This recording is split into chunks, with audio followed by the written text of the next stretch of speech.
¿Centroamérica un solo país? Editor, vayamos directo al tema. Su geografía.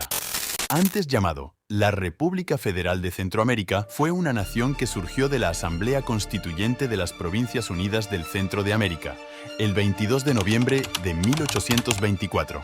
Imagínate un país que abarcara todo lo que hoy es Guatemala, Honduras, El Salvador, Nicaragua y Costa Rica. De acuerdo al artículo 6 de la Constitución del mismo año, la federación estaba formada por esos 5 estados que juntos sumaría más de 47 millones de habitantes y contaría con un PIB de más de 300.000 millones de dólares. Y tendría una de las posiciones geográficas más estratégicas del continente americano para el comercio mundial, con acceso tanto al Océano Pacífico como al Atlántico.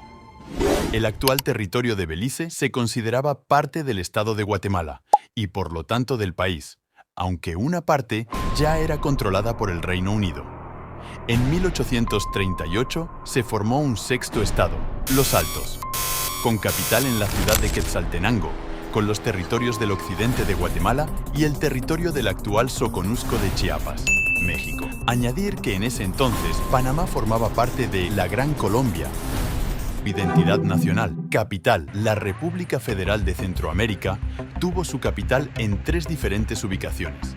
Su capital fue Ciudad de Guatemala en 1824, hasta 1834. Después fue Sonsonate por un breve periodo. Por último, San Salvador de 1834 a 1841. Sin embargo, solo el poder ejecutivo fue el que se trasladó, mientras que los poderes legislativo y judicial mantuvieron su asiento en la Ciudad de Guatemala. Moneda. El real de la República Federal de Centroamérica, con el que reemplazaron al real español. Bandera. Esta se componía de 3 franjas horizontales. Los colores eran celeste cielo en las franjas superior e inferior y blanco en la franja central. Escudo. Fue creado en 1823 y tenía un diseño muy simbólico. Un triángulo equilátero que representa la igualdad. 5 volcanes representan a cada uno de los estados que componían la federación: Costa Rica, El Salvador, Guatemala, Honduras y Nicaragua. Océano Pacífico y Mar Caribe.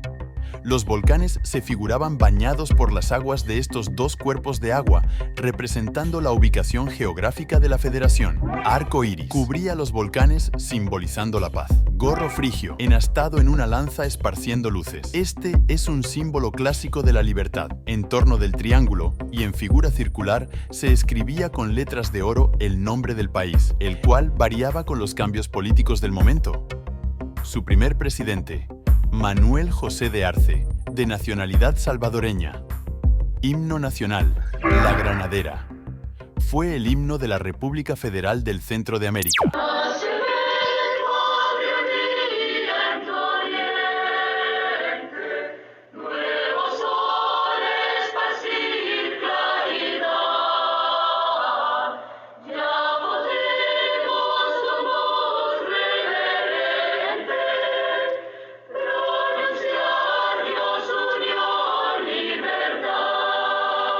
Ahora vayamos a lo que venimos, la historia de Centroamérica como un solo país. Esto fue una realidad hace 200 años atrás, el cual esto duró aproximadamente 17 años siendo una sola nación. Viajemos en el tiempo para hacer un breve recorrido y contar un poco de su historia. Imaginemos estar en el siglo XIX.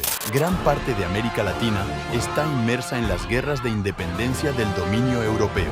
Estas dieron inicio con la Revolución Haitiana de 1791, realizada por los esclavos negros de esa colonia francesa. Fue la primera en abolir la esclavitud. Logró expulsar al gobierno colonial de Francia y luego se expandió en las primeras décadas de 1800.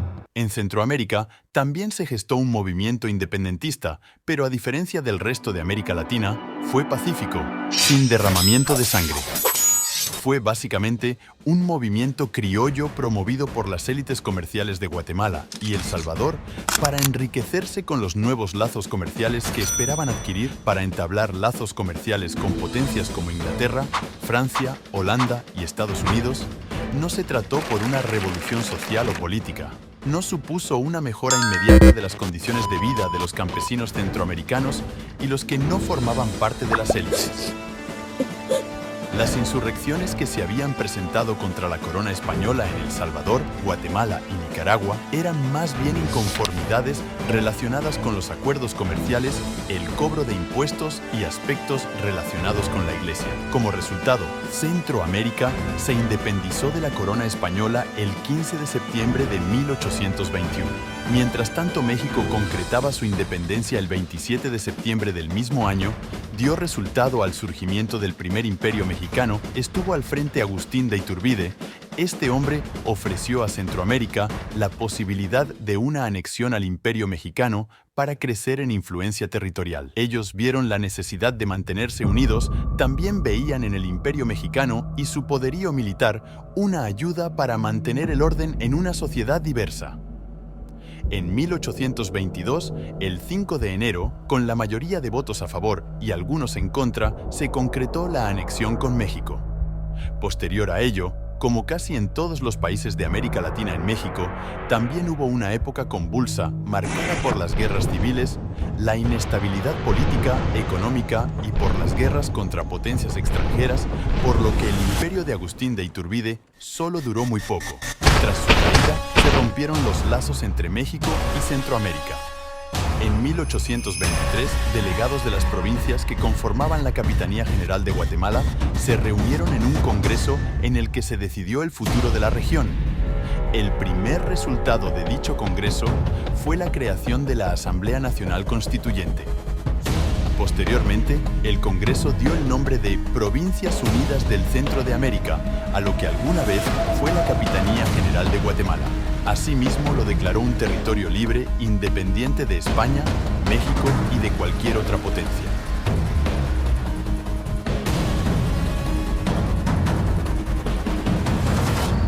Este video está patrocinado por ti. Si quieres apoyar futuros videos, puedes contribuir al canal desde nuestro link de PayPal que está abajo en la descripción del video. Continuemos. Pero, ¿por qué fracasó la República Federal de Centroamérica? La Unión de Centroamérica llegó a su fin como una sola nación por diversos factores. Entre ellos, problemas económicos. Los primeros años de la República Federal de Centroamérica fueron difíciles. Aunque había buenas intenciones, faltaban fondos y la infraestructura necesaria. Tras la independencia, se suprimieron muchos impuestos, dejando al nuevo Estado sin ingresos. No había carreteras para el comercio, así que el presidente Arce contrató un préstamo enorme con una casa bancaria londinense, buscando mejorar la defensa militar, la educación, los puertos y las vías de comunicación. El monopolio comercial español había impedido el comercio interno, y la deuda contraída con el Banco Inglés para financiar la federación resultó en décadas de problemas económicos. Tensiones políticas. A nivel político, liberales y conservadores luchaban por sus intereses. ¿Pero quiénes eran estos grupos? Liberales. Siguen la filosofía del liberalismo, que defiende las libertades individuales frente al poder del Estado. Promueven la reducción del poder estatal para permitir que el libre mercado funcione por sí mismo. Apoyan la libertad individual, la igualdad de oportunidades y los derechos civiles. En resumen, los liberales buscan que las personas tengan la máxima libertad posible para tomar sus propias decisiones y prosperar. Conservadores. Los conservadores siguen la doctrina del conservadurismo, que valora profundamente las tradiciones, especialmente los valores familiares y religiosos. Se oponen a los cambios rápidos en la sociedad, prefiriendo mantener la estabilidad y la autoridad. Los conservadores creen que los valores de la sociedad deben preservarse y respetarse, en lugar de cambiar con el tiempo. En resumen, los conservadores buscan mantener lo que consideran bueno y estable en la sociedad. Volviendo al contexto. La federación estaba dividida entre liberales y conservadores, lo que llevó a conflictos políticos. Arce se alineó con los conservadores, lo que provocó la oposición de los liberales. Tras perder su apoyo, Arce disolvió el Congreso y el Senado, intentando instaurar un régimen unitario conservador. Esto llevó a un intento de derrocamiento por parte de militares liberales, que fue sofocado por las tropas federales. emergió entonces Francisco Morazán, un general liberal que provocó la caída del régimen de Arce. Morazán fue elegido presidente e implementó reformas progresistas como la separación de Iglesia y Estado, la libertad de culto, la abolición de los diezmos y la legalización del matrimonio civil. Sin embargo, estas reformas generaron enemigos poderosos y descontento social, lo que llevó a una guerra civil y a la desmoronación de la República. La epidemia de cólera en Guatemala agravó la crisis. En 1838, Nicaragua fue el primer estado en abandonar la federación, seguido por Honduras y Costa Rica.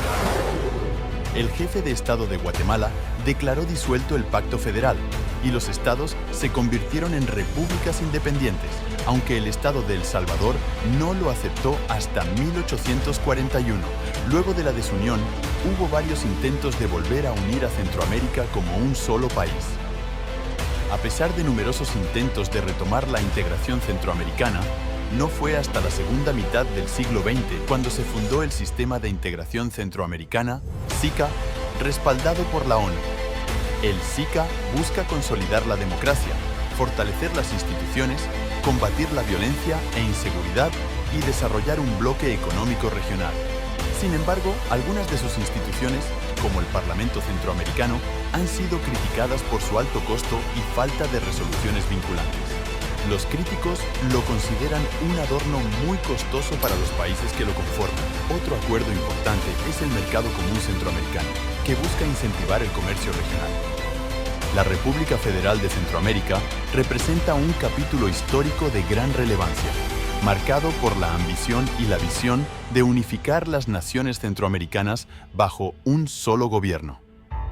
A pesar de que su existencia fue efímera y llena de desafíos, su legado perdura, alimentando el anhelo de unidad y cooperación entre los países de Centroamérica.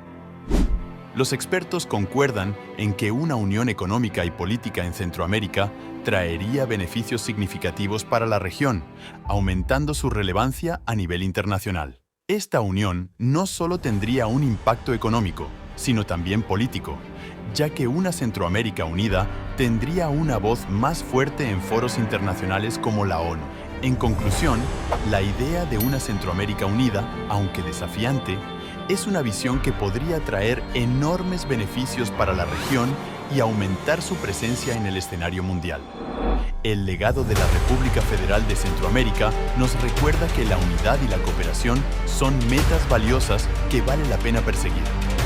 Queremos dejar en claro que este tema es rico en historia, y lo que se ha expuesto aquí solo es un pequeño resumen de una historia extensa de lo que fue la República Federal de Centroamérica. Déjanos saber qué te pareció este contenido. ¿Ya sabías que Centroamérica alguna vez fue una sola nación? Según tu perspectiva, ¿debería volver a unirse? Déjanos saber qué piensas del tema en los comentarios. Recuerda que para saber más de nuestra historia y cultura como país, siempre puedes buscar a CIVAR Aprende.